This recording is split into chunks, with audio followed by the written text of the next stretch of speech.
Okay, storytellers, this is Storytelling Run. I'm going to do a video on this one question.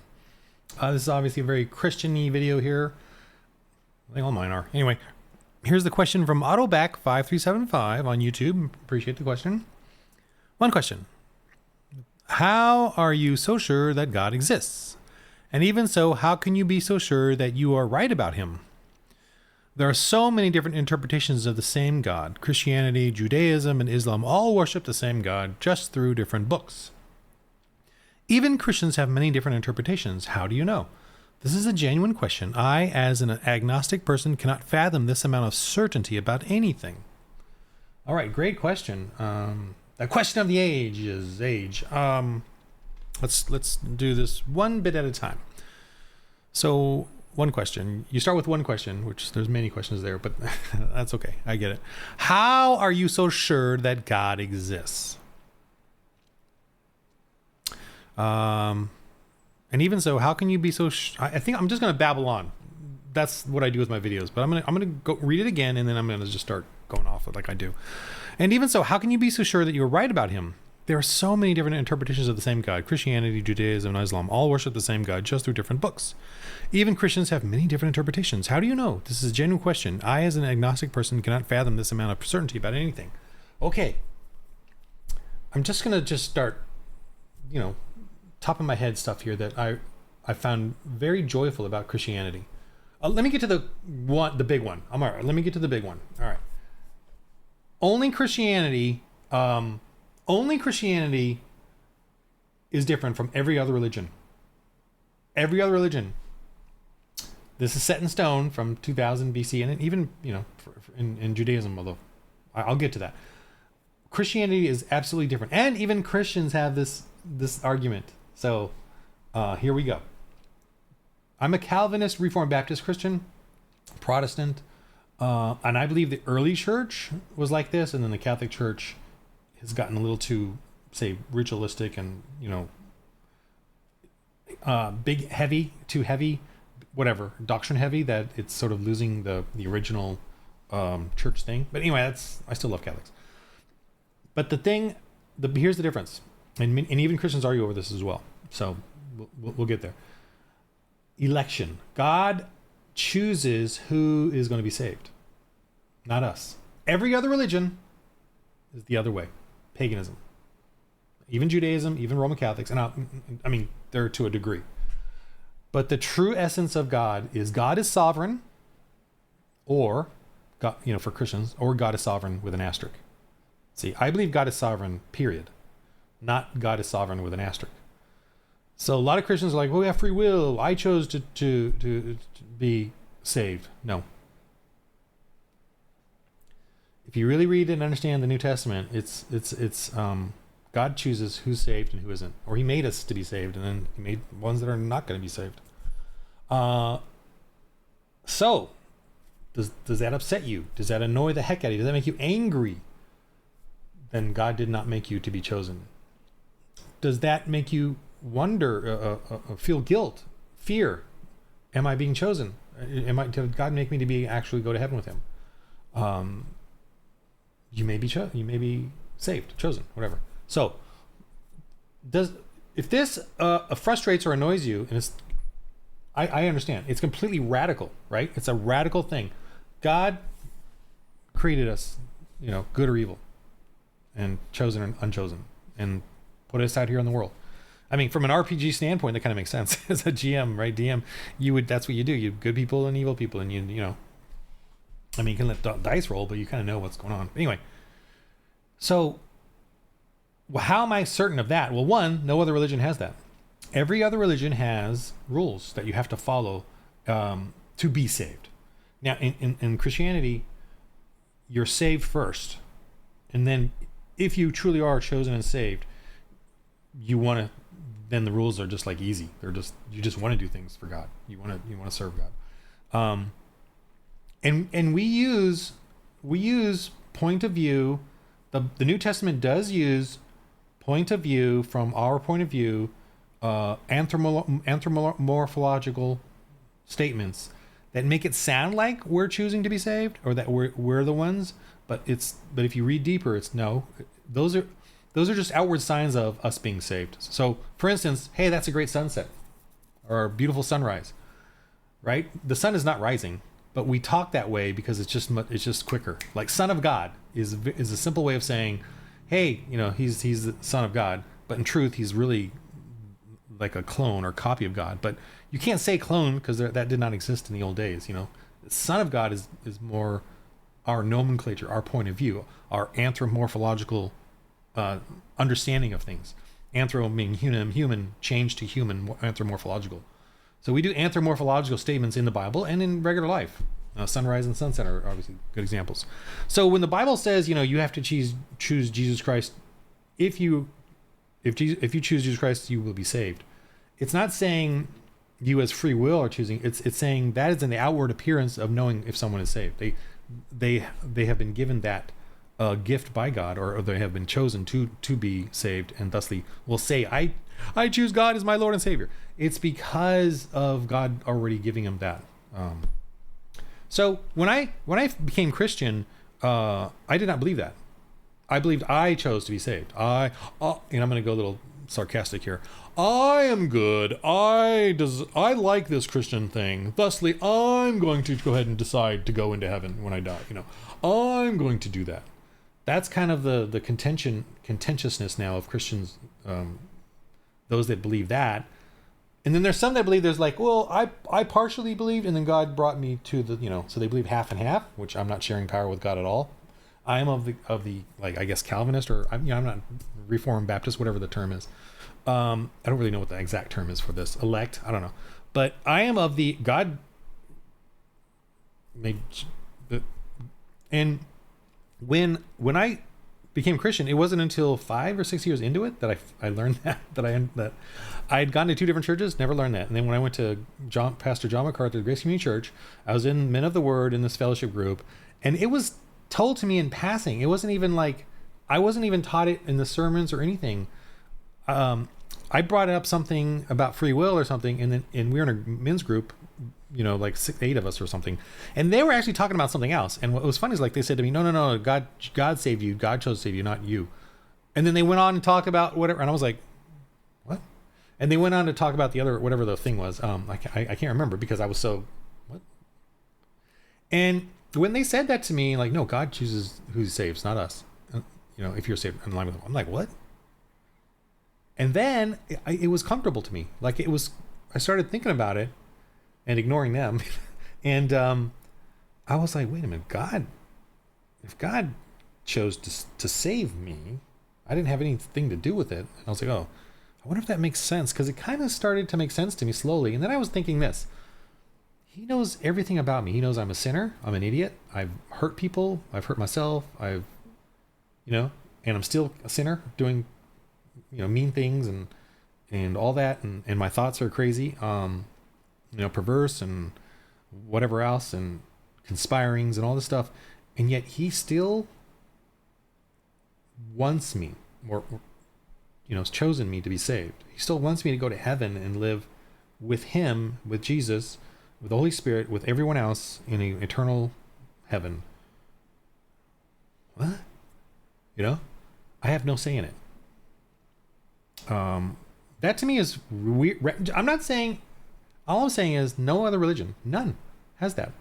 Hinduism, you got to do this ritual, do that, seek your inner peace, and Buddhism, and do your thing. Atheists, I don't believe in God, but you know what? And I've heard atheists say this. I've heard it over and over, and I'm just like, oh my gosh. Now, especially now, if there is a God, I'm a good person. If there's a God out there and I'm before him, I'm a good person. I'm good. I've raised my family. I'm good. I'm going to just, I'm good, God. I'm a really good person. So excuse me, let me in, open the gate. Excuse me. I'm going to go into heaven. That's an atheist. Like, oh, I'm a good person. So, I'm going to get in, even though I don't believe in him now, and I don't, I've got too many important things to do right now. So I'm not going to, worry about this God thing, because I'm just so important right now. But if there is a God, I'm going to let him know how good I am. Pagans, every pagan is about doing a ritual, doing this to get this, I'm giving this offering I'm hexing this person because I hate them. That'll make me happy. Everything that they do, Vikings, we kill someone and go to Valhalla, die in battle, killing others, going to Valhalla. Islam, we forcefully convert someone. We kill the unbeliever, and I'm going to, I don't know what they call heaven. I don't know what they call their thing. Not the same God. It's not, right? Because if you have to forcefully convert someone or kill them, that's a different God, right? Than Jesus Christ. Jesus Christ, the God in Jesus Christ is, I've come down, I've walked the earth, I've lived your life, but I have not sinned or done anything wrong. I've told the truth, and yet you all still kill me and torture me, humiliate me, beat me up in public, nail me to a cross, and I die. Why? To prove to all of us how much he loves us and how much he will suffer to prove to us. Like, take the grenade for us. He's taken the grenade for us and proving to us how much of a loving God he is. And here's the thing. Jesus is a clone of God. So this is amazing. He has proven, the all-powerful God has proven his love and humility in Jesus. And Jesus, being the exact copy of God, did not fight with God, over power or anything. He took lesser power than God. He actually lessened his power to be tortured, to be turned away. He served his Father God, even though he's just as powerful as him, to prove to us all how loving and kind and joyful he wants us to be. Now, why is there evil? Why did he allow evil? Because we have to have a story. We have to have a story. And you're saying people suffer, children die. Well, they go right to heaven. In my religion, all the people you're seeing being tortured and horribly here that are Christian, that believe in Jesus Christ, or innocent children, it says in the Bible that children are of God. So I think we Christians believe that they when they suffer and die, they go to heaven immediately. And there is no need, like, my view of that is like, God already knows how good they are, that he takes them already, at 4, at 10 or whatever. They go to heaven immediately because this world is sin and suffering, and I'm not that good. I'm not good enough for that. So I got to stick around and grow a little bit, as an elect or whatever. I can definitely, I definitely sense that, that he's still got to work on me. So we Christians, we don't believe that we are choosing salvation. We don't do works to save ourselves. That's huge. That's the difference. I mean, that's it. Judaism is about following the 10 Commandments, and then you'll be saved. If you do this, you follow the 10 Commandments. And the 10 Commandments are great. Catholics, you got to do the confession, got to do confirmation, got to do sacraments. So they kind of got too doctrinal. Is the problem? They got too doctrinal in their Christianity. Now, in the New Testament, everyone is there's like various churches and even the disciples had arguments. So for you to see that there are different, every Christians have many different interpretations. It even shows in there that that's what's going to happen. And it even says, the apostles say there's going to be many false Christians. So even our own religion tells you, answers your question. There's going to be, we know in the New Testament. And the New Testament is primarily the story of Jesus from 4 different eyewitness accounts, who are not imperfect in their accounts. I mean, they are, but I'm saying they all have different point of views of it, which is a wonderful way of getting stories, getting different accounts of it.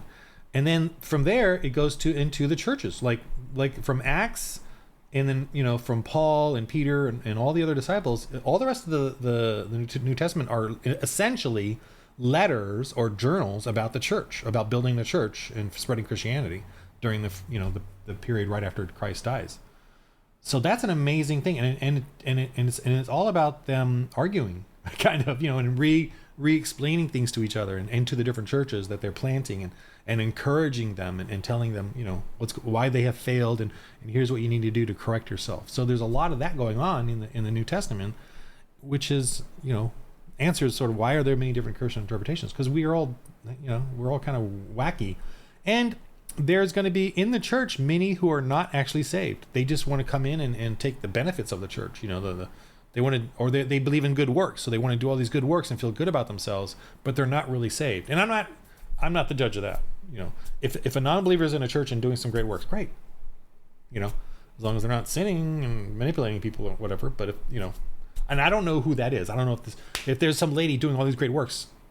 Maybe she is actually saved. I mean, I'm not gonna, her doing great works and doing wonderful things in the church, as long as she's not, doing crazy sinning stuff. And so that is the difference, and it's huge. It's huge, and no one understands that. Like, no one grasps that very well, and it's funny to see. Like, the quarterback, ex-quarterback, who's now kind of conservative, independent, libertarian, Aaron Rodgers. He said he was a Christian, and then now he's an atheist. He doesn't really believe in Christ anymore, right? And I've heard this so many times from people who are Christian and then go ex-Christians. The same thing over and over, and it's about their works. Like, when you ask, when he was in the interview and they asked why you're a Christian, he goes, yeah, I was a Christian, man. I did summer camp, I did this, I did that, I did it. I was part of the church. That's all he taught. That's all he said. He doesn't say, God saved me, God chose me. Nothing that, like, to me says you're a real Christian. He just talked about his works. And I've heard that from so many atheists who are like, well, so many, a dozenish that I've heard actually bring up that they were once Christian. Oh, I went around door to door knocking. I debated. I did all the, they're always talking in the I. They're never saying God did this for me. God saved me. God chose me. Now, we're bringing this out more and more today. I think the like on YouTube and stuff, like me saying this clearly right now. The chosen we don't have a choice in the matter. God is going to get us no matter what. No matter how much we sin or how much we fall. And no, that's not an excuse to go sin, because if you are chosen, and once God reveals himself to you, if you're truly chosen, you're just not going to want to sin anymore. Right? Because, I mean, I'm just saying from a logical standpoint of that, you're just not going to want to sin anymore because you realize it, and it's truthfully realized, right? It's not like, and by the way, when we say we're chosen, the true elitist elect of us is not, I'm better than you. It's more like, oh my gosh, really? God really wants this? Really? This? No. And then when you realize, I really love God and want to pursue and do things for him, oh my gosh, I'm like, I really am saved. Because why would I want to give up everything and then pursue Jesus unless I love him? And of course I get high off of Jesus. And I still kind of, I guess, do some sort of sins. I don't know. They're kind of, I don't know. I'm not going to list them off, but I don't think they're, I don't think they're that bad. That's yikes. I'm constantly aware of that. I'm not taking a sin through, every sin that I do now becomes less and less and more and more annoying, more and more, whatever. I hope, I think anyway. Okay, let me go through some more of this. So Christianity, Judaism, and Islam are all worship the same God, just through different books. What do you, come on. A book, two different books is a completely two different worlds. A Harry Potter and a Star Wars, they're the same. They're both, got wand, or I don't know, I guess I gotta think of a similarity. Whatever. Lord of the Rings and Harry Potter, same world. They're both wizards and magical. It's kind of like you're kind of like telling me that if Harry Potter and Lord of the Rings are the same, then they should be in the same. They have the same stuff. And they don't. Islam is not the same God.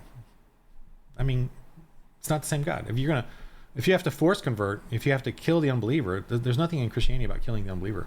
We don't believe in killing any unbelievers, the unchosen or whatever. And in Islam, you have to do this. You have to go to Mecca. You have to pray 5 times a day. You have to, force convert or whatever. Christians, we don't have to do any of that. We want to do things, but we certainly don't want to do any of that. And now, us Christians, there are some Christians who believe in free will and that they save themselves, and those Christians will be corrected later on when they see God. Okay, they can go to God and say, I chose to be saved, if they want. Fine, go for it. I'm not going to really argue with them right now. I don't have it's like whatever. I got things to do. I'm trying to do this YouTube thing for Lord RPG. and get people to start evangelizing and planting churches. I'm not really going to worry about Catholics, Orthodox, or us, or me, or Protestants, and the legal, the details of all that right now. I don't, this whole elect thing and then free will thing has been arguing, for thousands of years now. So I think Martin Luther was the one that sort of realized the whole elect thing. I'm not sure. I think, well, there was before.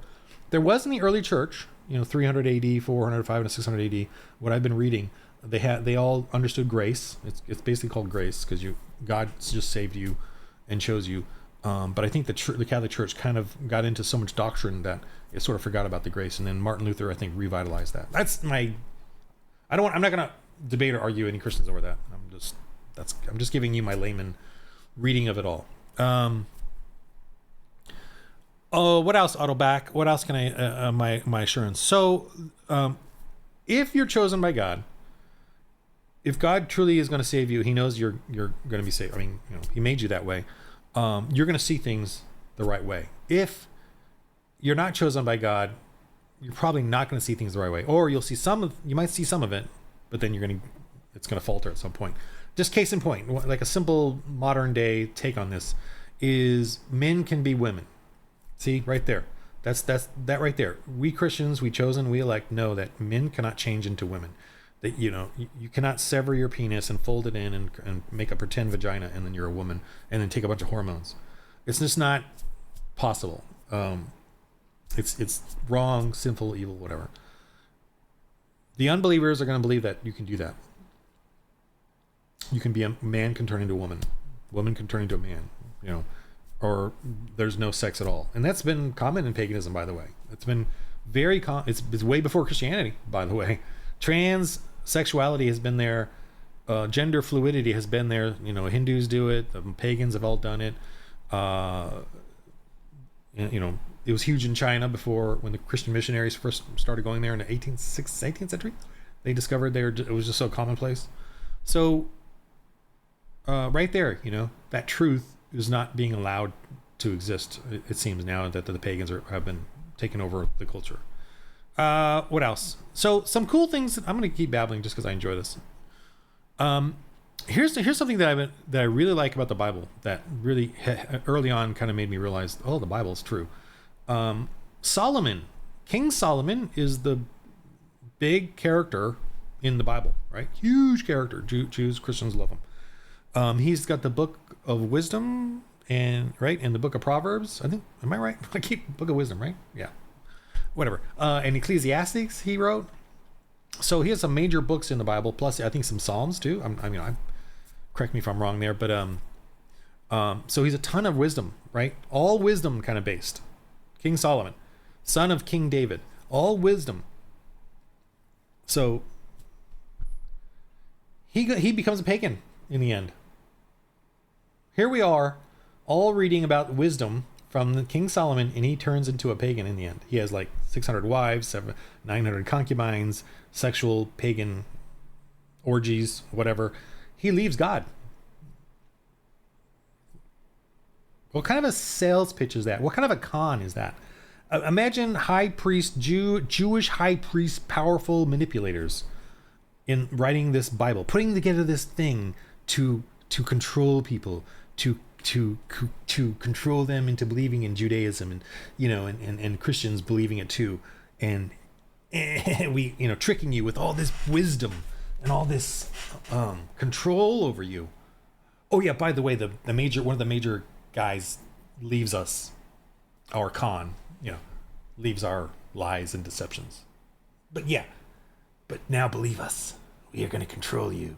But yeah, Solomon, the wisest of us all, left us. So, but other than that, we're going to control you. I was reading that going, wait a minute, this guy's got all these, hardcore truths, how to raise and his sons turned out horrible. His sons turned out to be the worst and destroyed Israel, with their evil. And yet he has books, in Proverbs and all, how to raise your son, that give him wisdom. And yet he fails, his sons horribly fail, horrible father. What kind of a con is that? And I'm like, the only way this could have been written down like this is if it was true, like if it really happened. These people were following God and doing what God told them to write. There's no way they could write something like this and have Solomon be a failure and a loser and a quitter of God when he was given wisdom by God directly in the story in the Bible.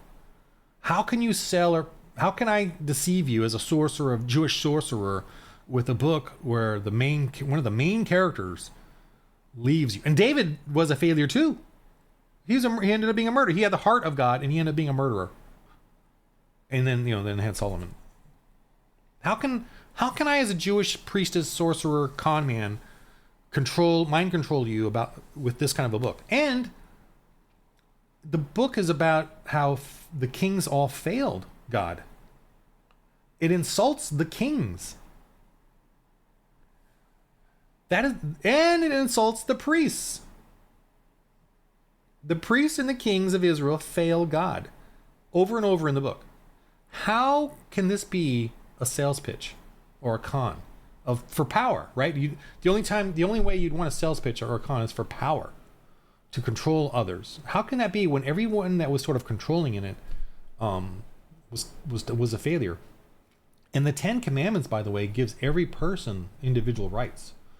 Do not covet thy neighbor's wife and property, and do not steal means you and I have rights as an individual, not a king. A king has to follow the 10 Commandments just like a peasant.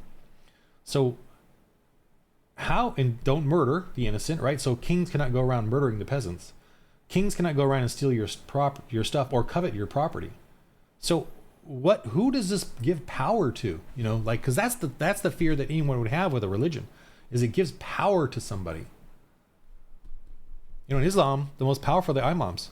They get power because they get to control the government and the temple and the church and your life.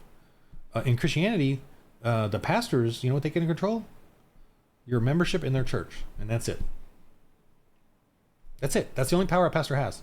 I mean, and he can't even do it himself. He has to do it with a group of other Christians in the church, like elders. He can't just kick you out.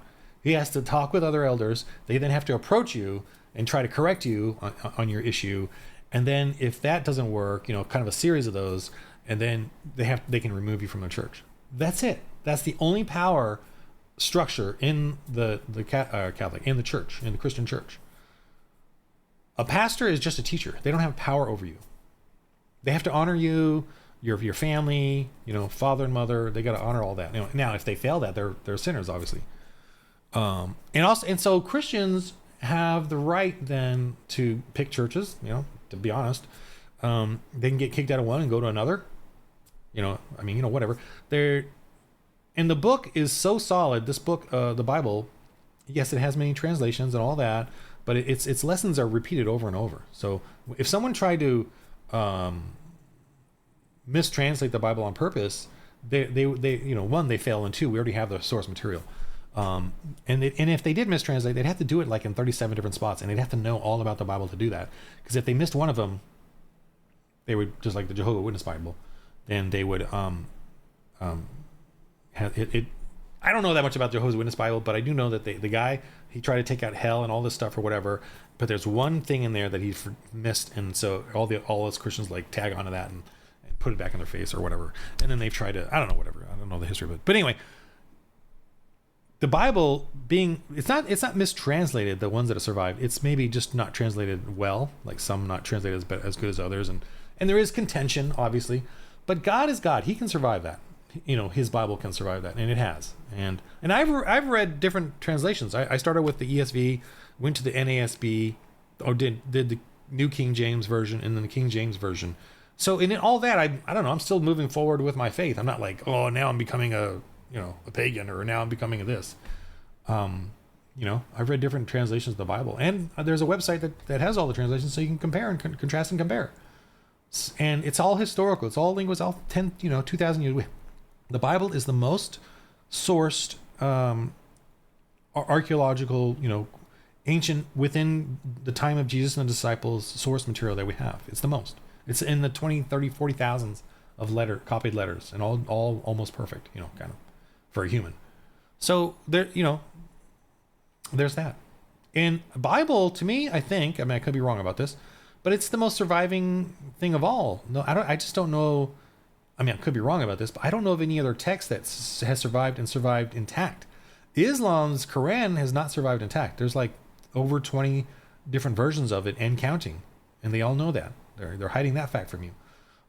There's 20 plus different versions of the Quran, like literally different versions with different, and it's all, they don't even have a correct order. It's all kind of weird and out of order stuff as well. Because some of it's violent and some of it's peaceful. You know, of course, that's evil can be peaceful if it wants. You know, it can be 99% peaceful. We Christians have to be 100% peaceful. Now, if we fail, that's wrong. Not good or not part of, it's wrong. Okay, well, let me, what else am I going to do here? How can you be so sure that you are right about him? Well, the few things I'm saying there. Now, creation science is another one. I want to do this one. This is a pulley system. It's a pulley. Let me do one finger. It's a pulley system, right? This right here is pretty strong. Our hands, our fingers are strong, but they're not strong because there's muscles there. They're strong because the muscles are down here. And it's a pulley system. What am I going with that? It's designed. There's a God. A God created this pulley system. He created this. You know he did. This is not random. This hand is not random. The ligaments that go pull down, the muscle that pulls it, the electrical charge that tightens that muscle. Where did that electrical charge come from? How we're making electricity now somewhere. My thinking is doing this, right? How does my mental thoughts turn into electricalness? You know, that there's a God. He created us. He created everything, but he created, oh my gosh, I got two. They're symmetrical and I can use them together. Look at that. I got little nails on there. Those are so handy. Look at those nails. They're right in the right place. Now, I'm not a God. I'm a moral. God doesn't need another God. But look at this. I can do stuff. I mean, oh my gosh. And that's so simple. I mean, or crabs, whatever. It's coded in the cells, and they know to build this. I mean, how do you think that, do you really think that's random or, nothingness? I mean, it's amazing. You know, you're missing out. Creation science is incredible. To know that there's a God, and then he created all these different creatures and all this world and this environment, this game, this RPG, world that we're in. He's the greatest game master of all. And as a game master, I look at things like, I want to create a story that's compelling, that has good and evil, and you have to struggle through that story and grow. That's what he's doing with us. And there is a happy ending because he has a heaven. I mean, for those of us that are chosen, that love grace and love Jesus Christ. And he's got to have bad characters. He's got to have the wicked. And God loves everyone, I know, and he doesn't want the wicked to suffer and die, but the inference there is he doesn't want them to, but it's gonna. Now, if you don't believe in God and you hate what I'm saying, and you hate, maybe just try asking him to save you. That's the whole point too of us elect. Maybe everybody can be saved, Maybe you could just try. You have to do it though. I can't save you. I can't convert you. That's another wonderful thing about being elect. I cannot convert you. I'm the messenger. I can tell you the truth, but I can't save you. Only God can. But I'm saying to you, ask him to save you. Now, if you're saved, I don't own you. I don't control you. I don't have any power over you. I'm not even a pastor. I'm not even qualified to be a pastor. You got to have that journey on your own. You got to figure that out for yourself as a Christian. If you become a Christian, if you ask Jesus Christ in your life, God, Jesus, to come into your life. And I will, there's so many celebrities I hate, like Russell Brand. Hated that guy. He was such a crazy, he had that look when he did his comedies and dogged, Republicans or right wing or conservatives or whatever, and Christians.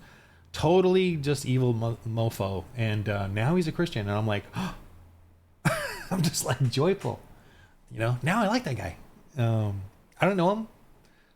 I just like that guy now because he's a Christian. He's changed, and he's fighting now the faith and the conservatism or whatever. And what's conservatism? Because I don't even, it's conservatism is just us trying to bring in Christianity in essence and limit government so that government doesn't control you or me, and that you have the freedom to be a Christian or be a non-Christian, but not control each other. God says that evil will, always try to do things that are evil. So there's that. I know I'm babbling here, but it's just what I do, and I'm just because I enjoy everything about it. I just don't, bleh. All right, I'm sorry, I'm kind of going on weird there. How do you know? This is a genuine question, as a person. This amount of certainty about anything. I mean, like I said, I just study the Bible. I studied Christian creation science. I obsessed over it. I loved it. Obviously, I must be chosen because of the love and joy I have for all of this, and the obsession I've had over it. And now I am certain of God because of creation science versus evolution, because of what the Bible's, Solomon and those type of. There's so many of those little wonderful nuggets like that in there, or big nuggets throughout the Bible like that. And just everything I'm kind of explaining to you here. And then my life has changed dramatically from an angry, perverse, porn masturbating, atheist, pagan fool to a good father, a good husband, I think a good man, now, a little calmer. I'm still crazy, but, and I'm doing this for the Lord, this game. So that's my another babbling video. Autoback. I hope you have been listening to all this. For you have a genuine question, and I'm giving you my genuine answer. One of I can keep going on actually. Anyway, okay. Let me end it there. Hope this is helpful to any of you out there. In this game of life, okay. No D&D. D&D is evil. I'm just saying. I know. I'm getting on the. Making you feel guilty, but oh well. D&D is evil. So in the game of life, instead of rolling regular D&D dice, roll holy dice. Okay, if you're in a D&D game, be evangelist. Be an actual evangelist in the game. You can do it. Sword Coast allows it. It says that there are weird cults out there that are so obscure. Be one of those, the Christian cult in the game. Do that. You'll be kicked out of the game, right? For being a Christian, using your faith. Ergo. All right, in the game of life, roll holy dice.